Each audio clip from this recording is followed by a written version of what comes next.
Yeah. It's going to be interesting to see what happens with Taiwan. Definitely don't want Kamala Harris having anything to do with it. Jesus. All right. She's not going to scare anybody. It's not going to be. Yeah. The Chinese are not going to respect her. Yeah, if she's the next president, I mean, World War III is on. Yes. You just need some popcorn, Mason. It's what? You just need some popcorn because, yeah, you're right. You're going to love it. But, oh, no, I'll get recalled, and I'll probably, we'll get.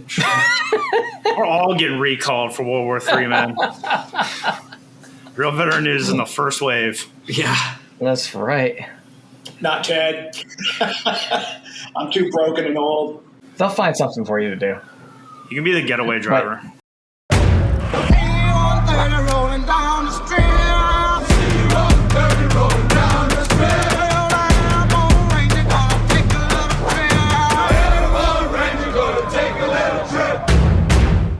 Hi, everybody. This is John Koenig back with Real Veteran News, here with three of my good friends. We're going to do our Veteran Roundtable News Analysis show for this week. So this week we've got Mason, Ted is back, and Jesse. Hi, I'm Ted, retired Army. A lot of involvement in the late, great unpleasantness over the last 20 years. So very specific opinions shaped by that. All right.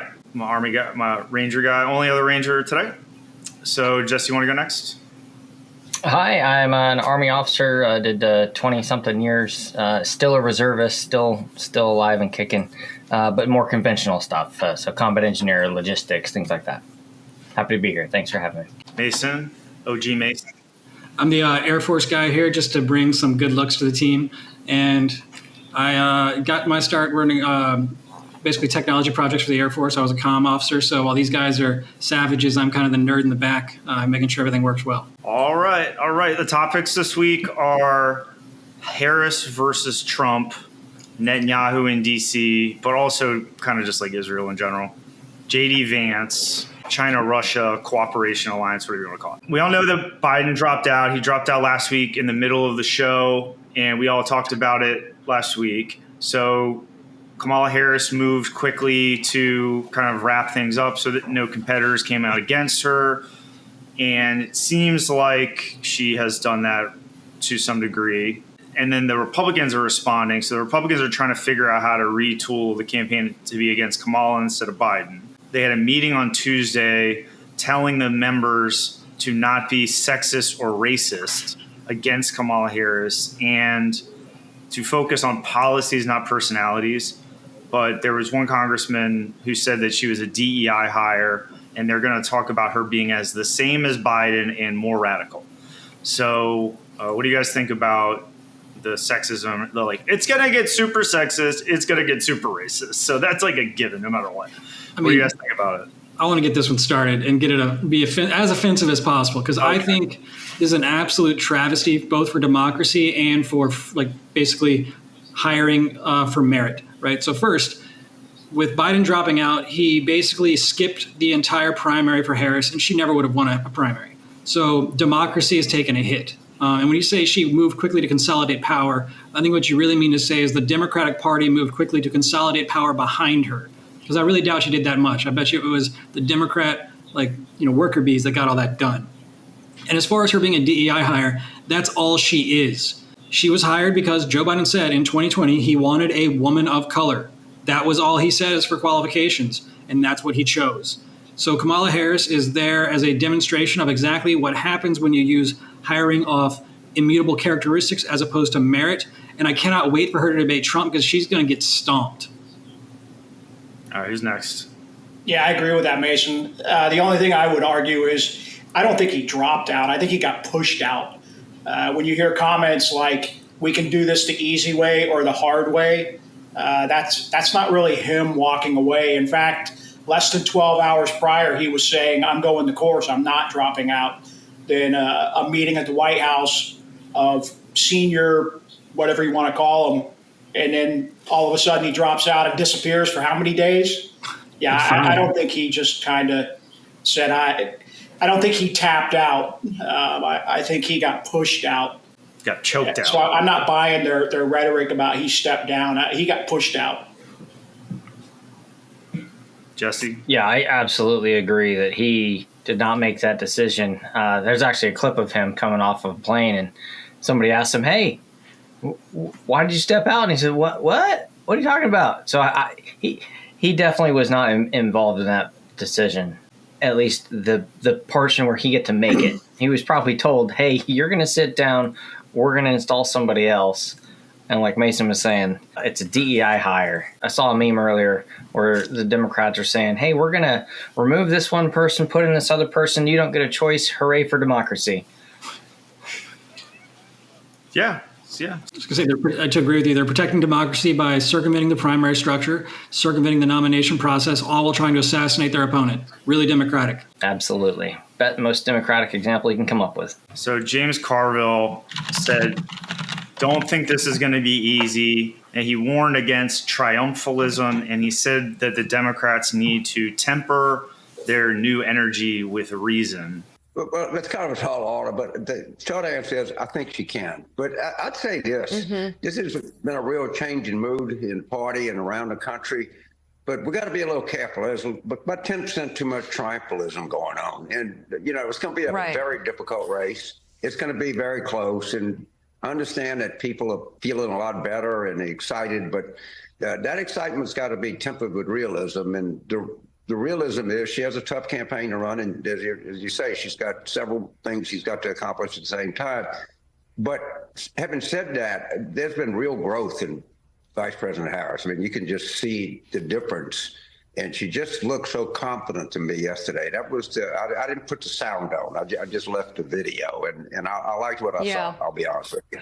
He's, pretty well respected. I mean, some people would joke about him, but he's pretty well respected. Do you think they're overconfident now that they have Kamala instead of Joe? I mean, I think they're going to try to burn through Kamala Harris right now. I think all they're trying to do is get her out of the way so that way in 2028 they can reattack with a better candidate, in my opinion. And I think they're going to use this election to destroy Kamala Harris, but also vet who the future of the Democratic Party is. And at first I thought that there was no one that they had that was anything remotely respectable. And I'm sorry, I didn't write down the name, but I hear there's one of the twin NASA astronauts is like the primary lead for the Democratic VP. And that would be a powerhouse hire for the next 20 years. So that could be, in my opinion, I think, again, they're just washing themselves clean of the Biden-Harris ticket, but they have to do that the right way. And the way you do that is by destroying Kamala Harris so she can never say she didn't get her chance. Anybody else? I think both parties are looking at the long game right now, which is interesting because the Democrats put themselves in this position by not looking at the long game in 2020.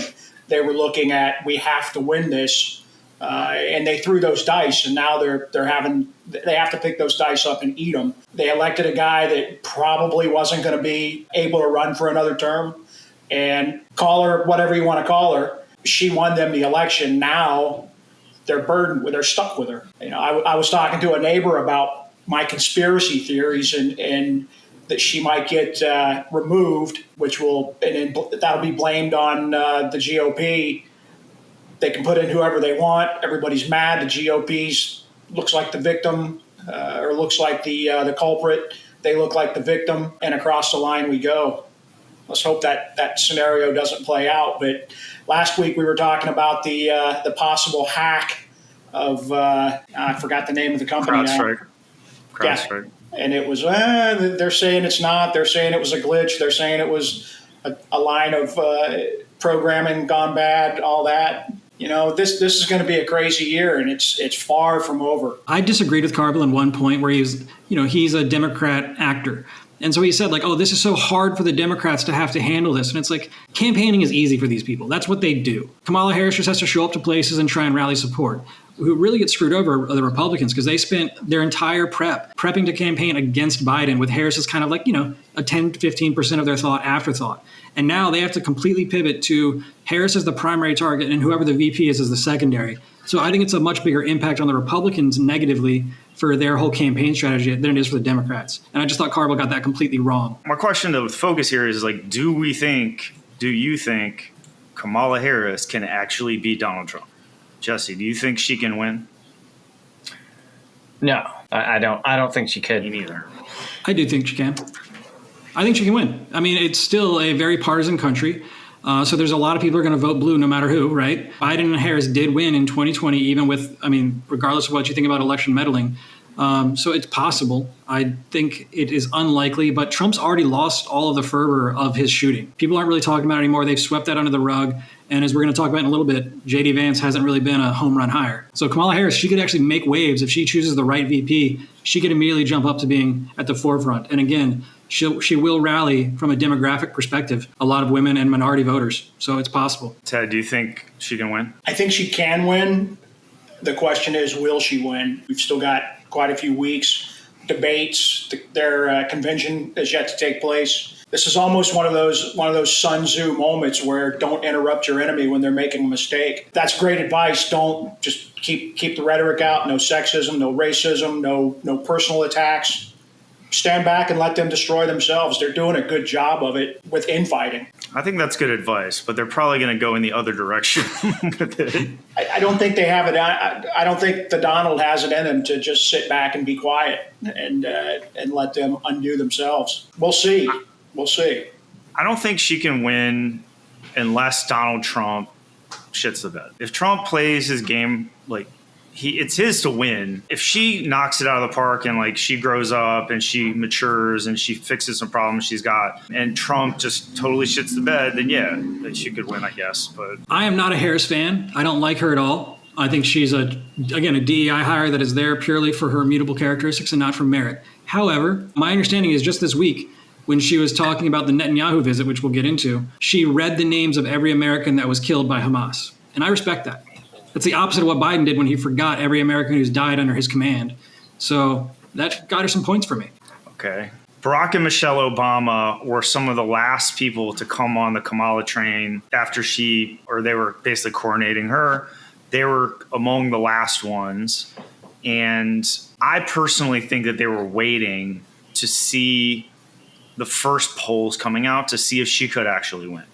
Right, because nobody really wanted her to just be anointed, but when Biden quit, he basically anointed Kamala, so he kind of fucked them over.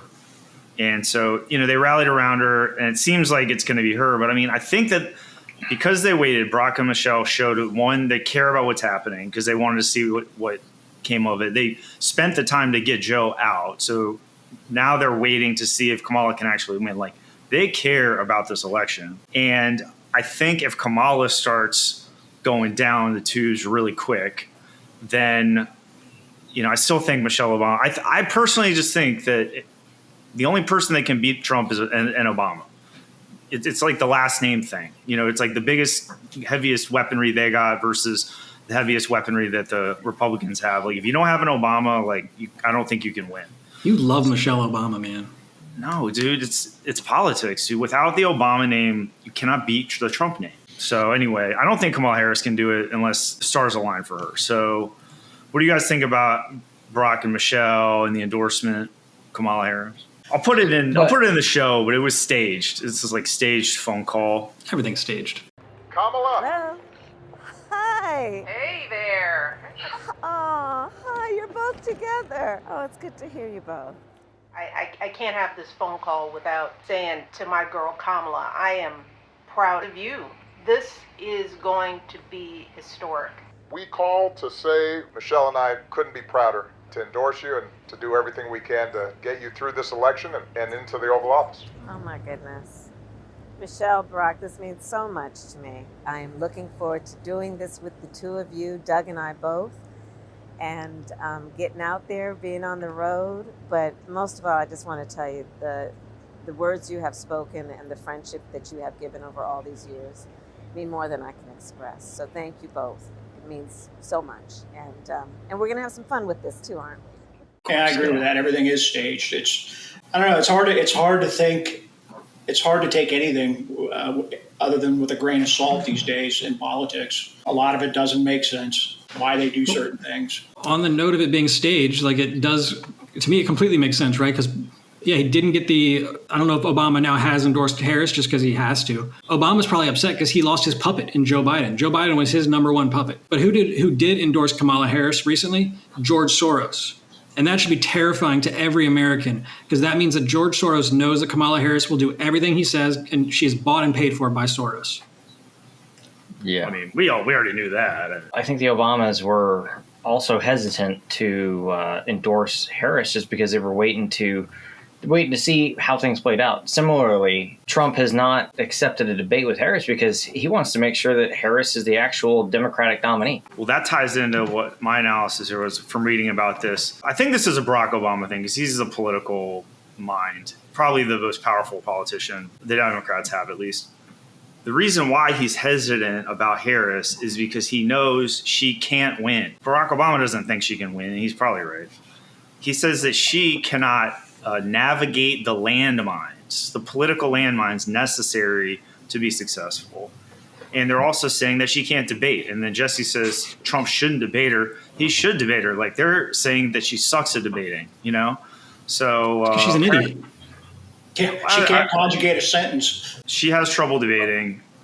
Obama wants Senator Mark Kelly instead of her, but they're also looking at him as a vice president. Yeah, and just to clarify, I do think that Trump and whoever the Democratic nominee, they absolutely should debate. Trump is just waiting to accept the invitation until the Democrats decide who it is. And that's his position, because she already threw out there that she'd be willing to debate him. They're spinning the news saying Trump is afraid of debating Harris, and he said, no, I'm not afraid. I'm just not sure if you're going to be the Democratic nominee, because you guys haven't decided yet. Yeah, I get it, but he should debate her because he'd probably stomp her. Absolutely. Oh, I can't wait for the debate. Tactics-wise, he might want to wait until they actually nominate her, then debate her. That way they can't back out if she sucks, which is probably going to happen. That's what he's doing. Okay. Yeah, that's what he's doing. He's waiting until she gets nominated officially before he debates her. I don't think she's going to do well whenever she does debate. The next topic is Benjamin Netanyahu visiting D.C., visiting the U.S. in the middle of the kind of Israel Middle East war going on over there. Came to D.C. He was supposed to meet with Harris. Did not go to his address to the Congress, but I think I did see her meet with him briefly. And then he went down to Florida to visit Trump. And then there was a big attack by Hezbollah in the northern Israel that killed 12 people a day or two ago. And he flew home for a cabinet meeting and he cut his trip short. Obviously, we know there were these pro-Palestinian protests in D.C. From what I saw, it was the park police out there. They had NYPD people backing them up, but they didn't have enough people. They do this thing now where they wall off the Capitol when these people are coming into town, so you really can't get close to that. So then they all kind of migrated to Union Station. They didn't have enough security at Union Station. That's when they took the flag down. They burned the flag. They were burning, effigies and stuff like that. And they spray painted all over everything. So what do you guys think about Biden, Netanyahu, Harris, all this stuff? I'd like to know who paid for all these people to be bussed down. That's my number one thing. I bet you it was George Soros. A lot of it has been Soros. Paid for. Definitely made a contribution. This is another one of those where they've kind of painted themselves into a corner. This is the radical left that supports the Democrats, hence backing away, hence not attending when he addressed Congress, all that. It's pandering to their constituency, which I guess is how politics work. But when they're destroying public property and burning the flag that protects them and all that, I kind of want to tell them, hey, if you're that passionate about all this, why don't you go over there and fight the IDF and see how that works out for you? I agree. It's really safe to stand behind the protection of the campus police and throw rocks at a building, but go over to Rafah or one of the areas where there's a lot of fighting going on and see how you like F-15s dropping 1,000-pound bombs on your head. That's why they do it, is because there's actually no risk, and they can appear to be satisfying that urge to be a hero for a oppressed group. But what I hated about this article, and I think that the author of the article is obviously a biased piece of shit, it cites it as like Netanyahu and Israel's war in Gaza. I'm sorry, no, they didn't start it. This was started by Hamas on 6 October, and now they're finishing it. And Hamas was going door to door, killing man, woman, and child until the Israelis stopped them and then punished them for their behavior. Okay. So I mentioned that Hezbollah used an Iranian rocket in the north, and I was reading about it this morning, and apparently it's hilly up there, and the angle of the hills and the mountains and everything enabled them to get this rocket in without the Israeli air defenses being able to work properly. And this is kind of like a little chink in the armor they found up there. And for some reason, the Northern Command did not sound the warning fast enough. So there was no prohibition against people gathering. Like they don't have anything like that. So there was some soccer field. I saw a picture of it. It was like kind of like an outdoor soccer field with like a park. They said there was a bomb shelter nearby and the people were running to the bomb shelter, but the rocket hit pretty quick, killed 12 people and probably messed up a lot of other people. So overnight, the Israelis were attacking back into Syria or wherever the hell this came from, and are just amping it up there. So 12 civilians, quite a... Hamas and Hezbollah, their tactics are just to kill everyone there, right? They're just trying to kill as many civilians as they can. That's their goal. And my understanding is only the Iron Dome, contrary to like what we see on the news, it only deflects about 50% of the rockets, which is shocking to me. I thought they were much more effective than that. So I guess this is just another day in the life of Israel. Like you mentioned, they have a bomb shelter there. They just weren't fast enough. So it'll be interesting to see how they adapt their defense systems to detect this new threat. They're doing an investigation. Netanyahu touched on that when he said Hezbollah and Hamas, more so Hamas, their actions are intended to cause a response, an overwhelming response that kills civilians. And then the whole world says, oh, shame on Israel. I don't agree with that. That's when you attack somebody and they respond, it's not their fault. Having been on the side of the overwhelming response, you try to do everything you can to limit civilian casualties. But when your enemy is not letting civilians leave from areas where fighting's going on, whose fault really is killing of civilians? Hamas is not letting civilians leave the battle area. They're making them stay in buildings close to headquarters, close to depots, close to the lines. And when the Israelis bomb them, civilians get killed. And then the whole world, shame on Israel. That's the game. Okay. The Muslims are masters of that these days. That's all they did in Jihad, right? Well, it's like guerrilla warfare resistance, basically. Information operations. They destroyed us at information operations in Jihad. They've learned their lessons very well, how to use the media as their number one weapon. Yeah, I mean, that's how they protect themselves. Meanwhile, it seems like they're also using our State Department, because what I'm curious about is all these protesters we just mentioned, like, are they here on green cards? Like, why are we not deporting them? They should be thrown out of this country if they are not citizens. I believe that they are using the weak open border policy of the Biden administration to get Quds forces and other agitators in here, and their only purpose is to cause discord. And we need to revamp leadership at the State Department. Blinken's got to get fired. That fucker's got to go. And we need to replace it with somebody who's going to look out for Americans first and stop using the State Department as basically cover for the Quds forces, and instead vet these people and stop letting terrorists into our country. Because right now, all we're doing is we're letting in terrorists from these locations, and George Soros is paying their rent, and all they're doing is causing problems. And every single one of those people that defiled monuments and the people that tore down the flag, that's destruction of government property. No different than the grandma on January 6th, right? You know that granny that was walking out with a podium or whatever it was? Like, they need to go to jail for that, just like the January 6th protesters did. I agree. Oh, okay. Absolutely. And Secretary Blinken's got to go. The party of hypocrisy. With not Netanyahu, I didn't see the part about the rockets in the mountains and the terrain that caused interference with detection. I did see the aftermath of the attack, and I did see that Netanyahu's response was to go back to Israel and hold a meeting so they could figure out what they wanted to do about it. Is it called retaliation or is it response? Yeah, response. All right. So in Gaza, they killed Mohammed Daif, who is the military commander of Hamas. From what I saw, they were monitoring the commander of the Khan Yunis brigade, probably had hacked his cell phone or somebody near him. And when your cell phone's hacked, it might look like it's off to you, but it's actually recording you. And so it's in some guy's pocket. I'm sure Mohammed Daif has been running away from these guys for decade or like very long time. So like he's got tight security. They got confirmation that he was sitting next to this commander. Probably they heard him on a cell phone, like in the room, ambient in the background. And they were like, he's there. They just started pounding it with bombs, and they killed 90 civilians, probably hurt a lot more, obviously killed those two guys. Nobody knows if he's dead. Hamas said that he's okay. The Israelis think they killed him, but they don't know for sure if they did. They said that it was very chaotic and that there was just body parts everywhere. I mean, these buildings are probably all collapsing. Everyone's like running around screaming. Hamas doesn't even really know what happened, who's alive, who's dead. They don't have very good command and control right now because of all the fighting. They said it was a massive blow to Hamas and that Hamas is dwindling.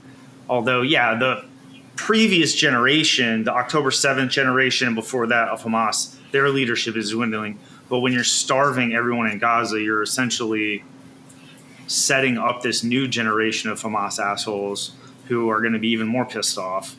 And then they come up. So, I mean, yeah, it's like you kill him, but, is it working? I don't know. I think you just made a really good point about the fact that you're creating the next generation of Hamas. I just finished that book that you recommended, Unrestricted Warfare. And one of the things it pointed out is it's really only an American value or even a Western European value that civilians shouldn't be targeted. And as World War III ramps up, if the Western powers lose, civilians are going to get smoked. The Hamas strategy was to kill every man, woman, and child, and the Israelis are trying to avoid that. I hate to say it, but the Israelis would be better off carpet bombing and killing every man, woman, and child in Gaza and eliminating that threat for the future, securing their border.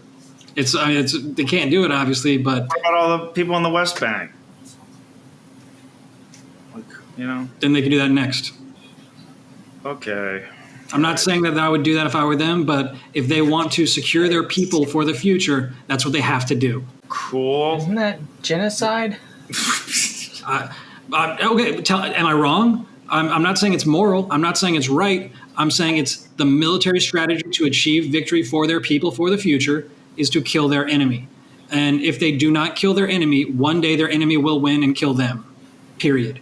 They are being held accountable to Western standards of journalism, of not killing civilians. Meanwhile, every one of their enemies is not being held to that standard.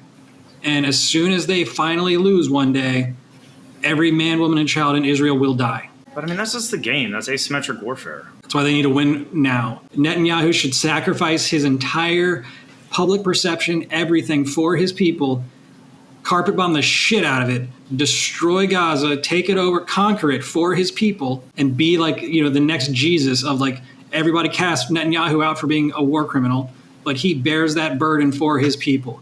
Because if they don't do it, again, I've said this before, if you look at a map, if you expand the Gaza just a tiny bit, Israel is fully encircled. Just a tiny bit, a little bit more movement by Gaza, and Israel's encircled. And that's why Egypt is not letting Palestinians flee, is because then it ends that encirclement.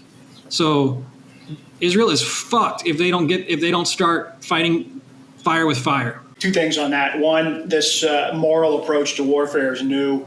When you look at some of the bombing raids and battles in World War II, when tens of thousands of civilians were burned in Dresden, burned in Tokyo, leveled in Heidelberg, we pounded the Germans and the Japanese, more so the Germans than Japanese, into submission.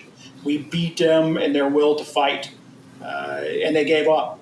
It's hard to say what would happen. I know with the Palestinians leaving, going into Jordan, going into Egypt, going somewhere else, no one over there likes the Palestinians. Most Arabs hate Palestinians more than they hate Jews, or at least as much. And I can say that after spending 6 years living in a place where Palestinians were second-class citizens. My personal belief is all of this started because the Gulf Coalition was about to sign some paperwork with Israel and normalize relations. The Saudi oil fields are defended by Iron Dome. Dubai, Abu Dhabi, they're using David Sling. The Arabs are buying billions of dollars worth of weapons, intelligence, and all that from the Israelis, and it scares the shit out of Iran. And so they poke their monkey with a sharp stick, and there you have it, where we're at right now. It's very true, very true. On the note of just bombing civilians, not to be, again, a genocidal maniac, because I'm not, but when war happens, war happens. If you look at even the Vietnam War, right, that was kind of where the transition started. World War II, it was civilian casualties, nobody cared. We bombed the shit out of civilian targets. The Air Force, we destroyed some stuff. And it was really, Vietnam was the first time that I was like, let's stop doing that. And if you noticed, every single time we needed to get the Vietnamese to come to the negotiating table, what did they do? Bomb civilian targets in Hanoi or mine the Haiphong Harbor. And then immediately they went to the negotiating table. So as long as Israel fights with really both hands tied behind their back, we're going to have the stalemate until Israel loses. That's how it's going to be. Yeah, but you can't coerce these people into giving up the Holy Land. They're not going to leave. They'd rather die.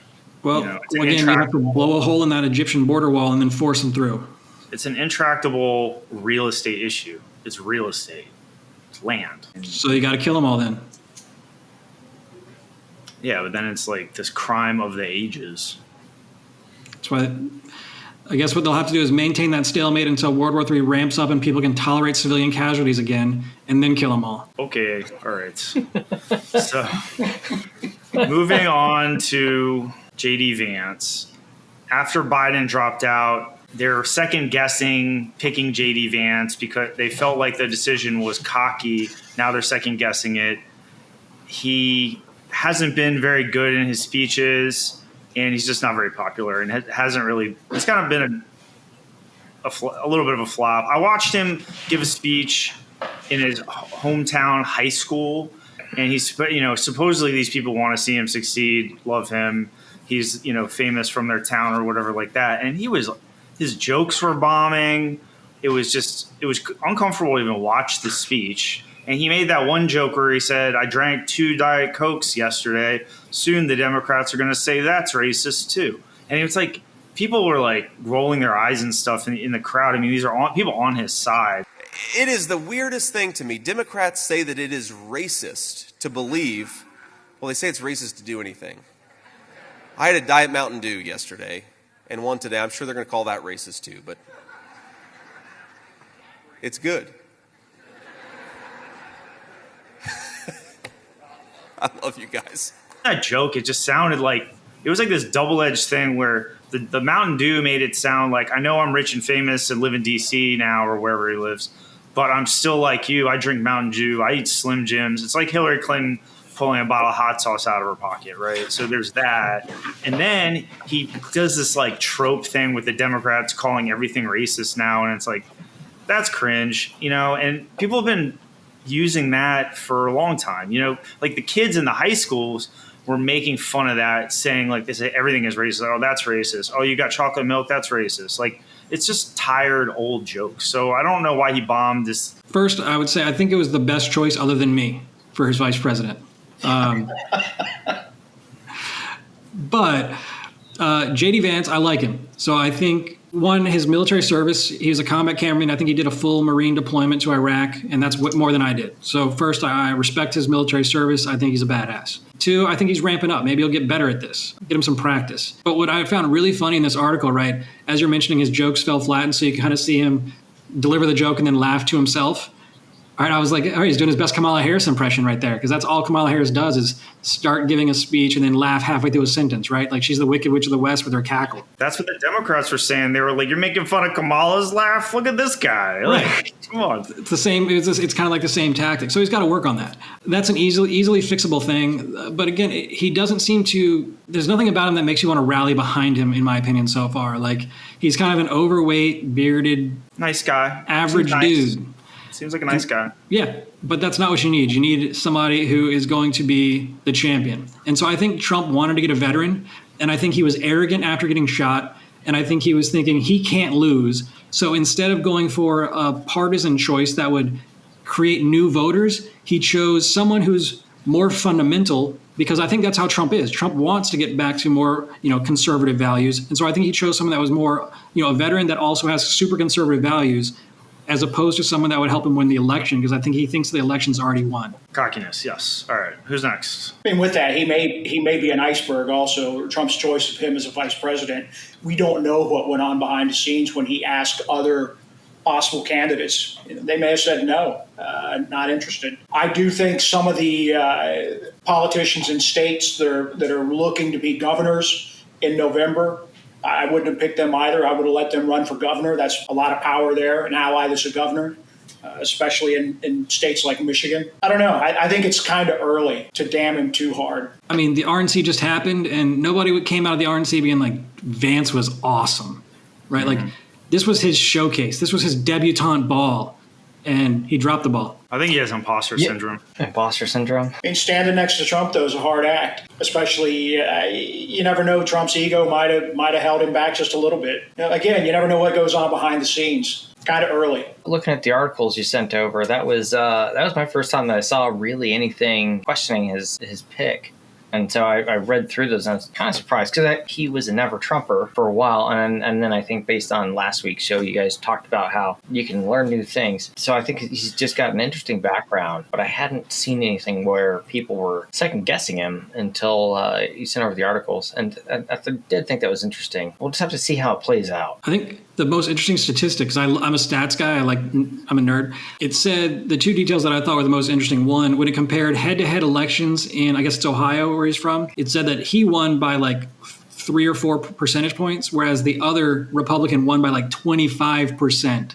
Yeah. So it shows that Vance, even in his home state, isn't really that popular and he's not crushing it. So he's probably a politician on the way out as opposed to one that's a rising star. And then I think it said that somewhere since Trump nominated him, he's had a -6 bump. Like he's actually gone down as far as popularity goes.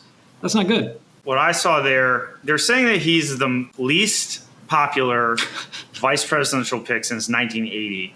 The average vice president pick is at a +19 of favorable to unfavorable. He is at a -6, like starting at -6. Mason said, they say he underperforms in his own state. Like the whole point was to run up the score in the Midwest, and it's like the people in Ohio don't even really like him. The thing that I mentioned earlier, I think he has imposter syndrome. And imposter syndrome is, if you're not familiar, it's like a millennial thing, but it's when you're successful or something, but you always feel like you're not up to the task, or like you're scared in your own mind. Like, I don't belong here. These people are all smarter than me.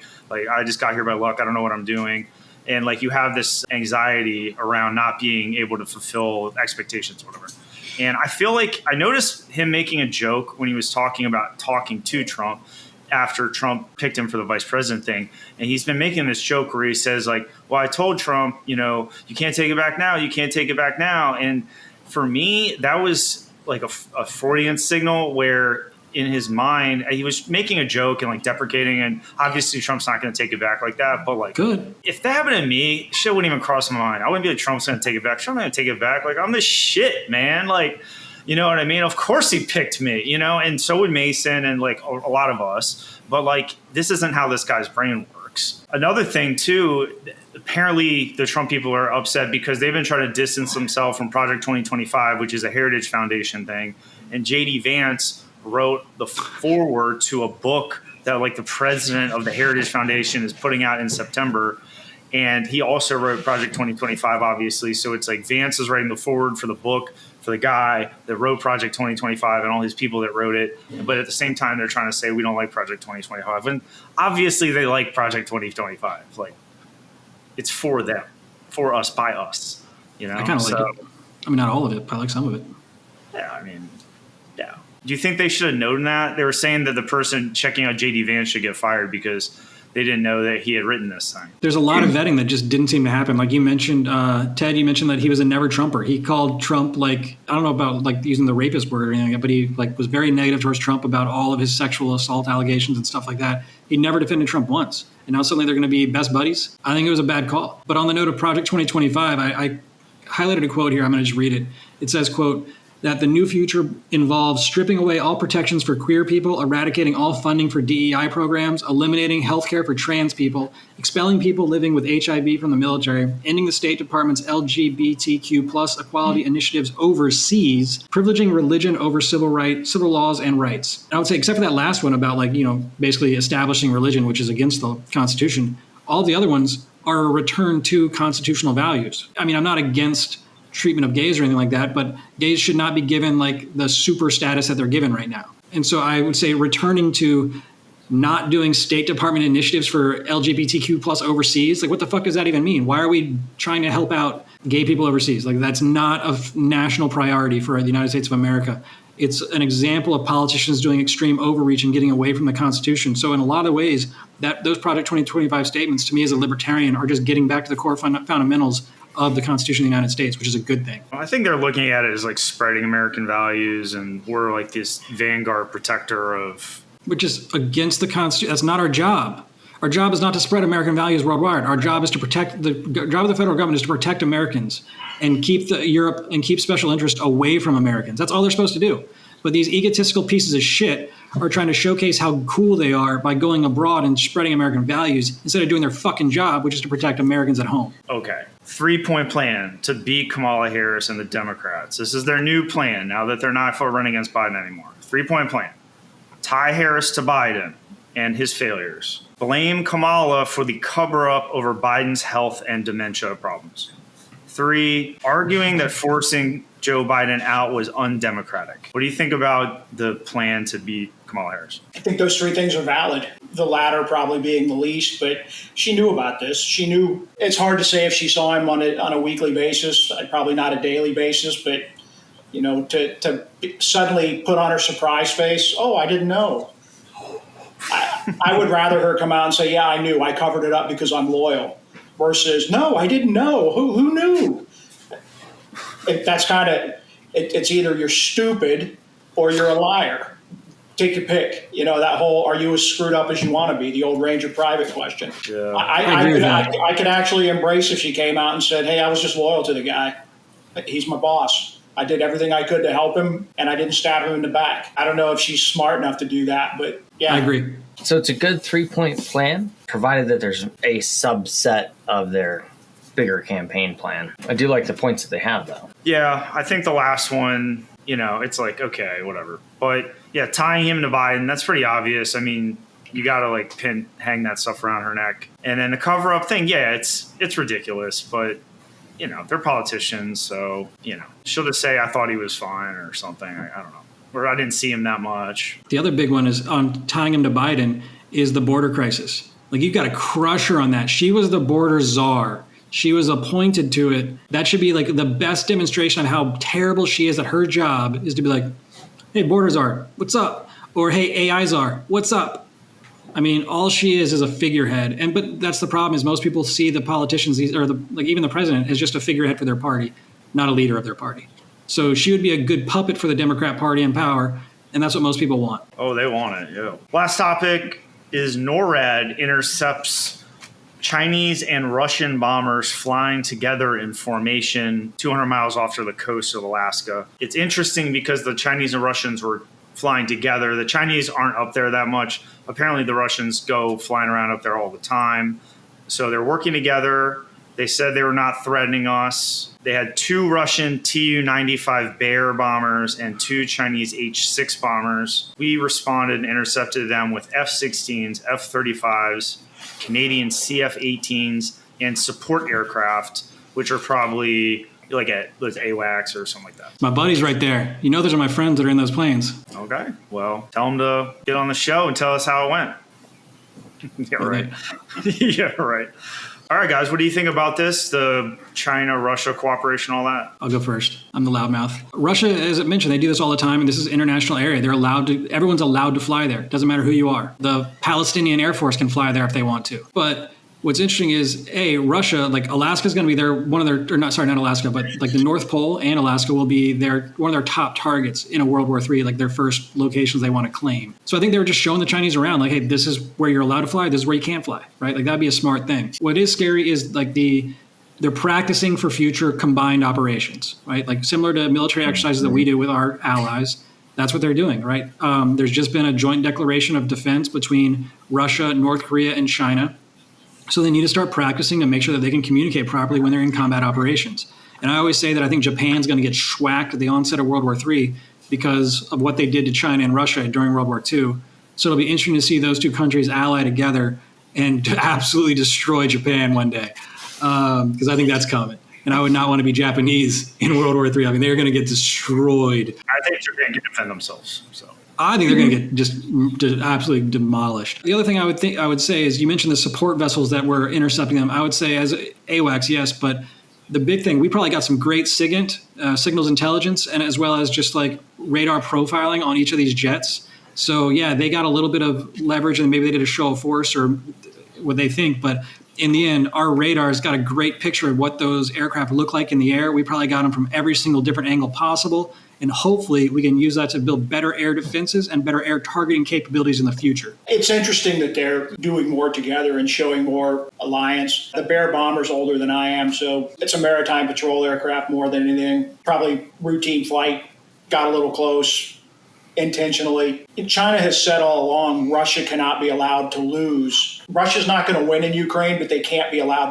to lose. I think it was just showing the West, showing the U.S., that, hey, we're closer than you think. We're closer than you want us to be. We're closer to each other than we are to you. And, oh, by the way, timing, there was no accident on the timing. Yeah, I don't know when it happened. Probably sometime in July. I think it overlapped with the first day of the RNC. I'd have to go back and look. There was something going on in the U.S. that they were trying to eclipse. Yeah, so the other thing that is going on out in the Pacific is U.S. and Indonesia Pacific Command, Indo-PACOM. They're doing a pretty big exercise. It's an annual or every other year exercise, so it's no surprise, but they've got a bunch of countries working together doing this exercise. I believe that that's also part of the timing for this Russia-China coordinated exercise as well. I think it's part of it. They want to show, hey, we are not alone. We have allies. This is something that we can do. We can, if we needed to, reach out and touch you, and we're just going to prove that we can do it. Exercises occur all the time. The exercises in Korea or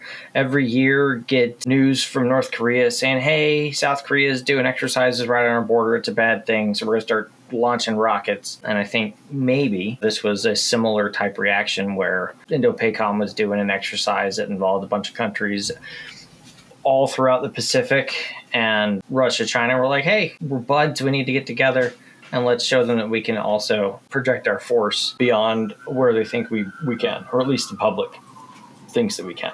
Yeah, they wanted to show us that they're friends and they're not alone. And so they're flying their planes around together. We know they're working together. So this is what it is. It's the stuff we're not seeing that we should be afraid of. Russia in Africa, China in South America, Central and South America. I was in San Jose, Costa Rica last year. The hotel I stayed in, right across the street was a giant soccer stadium. And I asked, where'd that come from? And the answer was China built it for us. All we had to do was agree not to be trading partners with Taiwan, and we got a free stadium out of the deal. That's more of a threat to us than a 50-year-old bomber flying 200 miles off the coast of Alaska. Why isn't that on the news? Yeah. It's going to be interesting to see what happens with Taiwan. Definitely don't want Kamala Harris having anything to do with it. Jesus. All right. She's not going to scare anybody. It's not going to be. Yeah. The Chinese are not going to respect her. Yeah, if she's the next president, World War III is on. Yes. You just need some popcorn, Mason. It's what? You just need some popcorn because, you're right. You're going to love it. But I'll get recalled, and I'll probably we'll get. We're all getting recalled for World War III, man. Real veteran news in the first wave. Yeah. That's right. Not Ted. I'm too broken and old. They'll find something for you to do. You can be the getaway driver. Yeah, China. China already believes that they own Taiwan, so they're just going to take it once World War III starts. Yeah. Anything start happening, they're just going to try to scoop Taiwan when they get the chance. They've been doing the same thing to Switzerland also. Like, they invaded Swiss or maybe it was Swedish airspace. But the United States and Alaska, they did not come into our airspace. But in Sweden, they did. Right. And I kind of was thinking, I believe it was Switzerland in World War II that was aggressively neutral, as in they shot down American planes, they shot down German planes, they shot down anything that wasn't theirs that came into their airspace. And that's what these countries need to start doing. Don't worry about World War III. If they come into your airspace, kill them. Okay. All right. Does anybody else have any advice for World War III? There's a couple of good RAND papers on what World War III will really look like. Most of them are unclassed. I think when I saw them, they were FOUO, but it's not what a lot of people think. It's not the destruction of the planet. It's the destruction of satellites. Whoever can knock out satellites the fastest wins, because everything we've got relies on satellites for navigation, for communications. If the other side knocks out your satellites before you can knock out theirs, they're standing there with a loaded pistol while you've got a knife in your hand. That's kind of true, but what about our redundancies of being able to relay signals through aircraft? We'd probably be able to adapt that pretty quickly. If we don't have a back plan for our satellites being taken out, we're grossly unprepared. So I don't think that's going to be nearly as much of a vulnerability for the United States, but what would be really interesting to see is, I agree with you, communications is the first line, but I think we talked about it last time, the undersea cabling, like those are going to get cut right away. And it'll be really crazy to see the lack of internet, especially like, India, like their whole country seems to be defrauding America right now. So it'd be really interesting to see how that would just create a total economic collapse for India and a lot of those other countries. The article talked about a lot of that. I'm kind of summarizing with satellites, but it did go into communications, intelligence, navigation, economic, all of that. The analogy was that the guy holding the gun and the guy holding the knife, mutually assured destruction no longer exists. For a while, it's only been the United States holding the gun and everybody else has had a knife. And soon everyone's going to have a gun, and that's when it's going to be on. Because America's no longer going to be the police of the world, and that's when the world's going to go to shit again. You each want to take a turn to say goodbye? Thanks for having me. We'll see you next time. Peace out. Say thanks for having me. I enjoy talking about World War III and all the chaos that's going on. I would say there's 1,000 ways for World War III to start, and human nature is violence. And there are so many special interests that feel shorted right now that it's obvious that chaos will occur. All right. We got the Nostradamus act going on there. I will say... To say that people are violent? Yeah, it's obvious. All right. Thanks, everybody, for watching. I think it was a good show. We'll be interested to see what happens this week. Wait. Let's do like a fade out, like PS. Who do we think Kamala Harris is going to choose for vice president? I have no idea. I don't really know or care. So It was the headline I read this morning. It's down to 3, likely, and that's as far as I read. I think it's going to be one of those two, the astronaut twin. I think it's going to be one of those guys. I think there'll be a home run hire. I think it's going to be one of the Property Brothers. Who's that? Oh, the actual like HGD. That's bullshit. From the TV show. Who fucking cares? Because, I mean, it is the election, and maybe Kamala can win if she doesn't. All they have to do is lure Trump into being a dumbass, which he's really good at doing, and at the same time pick a really good VP, and Kamala can win. She should pick Stormy Daniels. Just fuck with that motherfucker. Yeah. Okay, cool. Are we good now? Can we go? Yeah, with that in mind, the Stormy Daniels comment ended it for me. Harris Daniels. Goodbye, everybody. See you next week. Bye.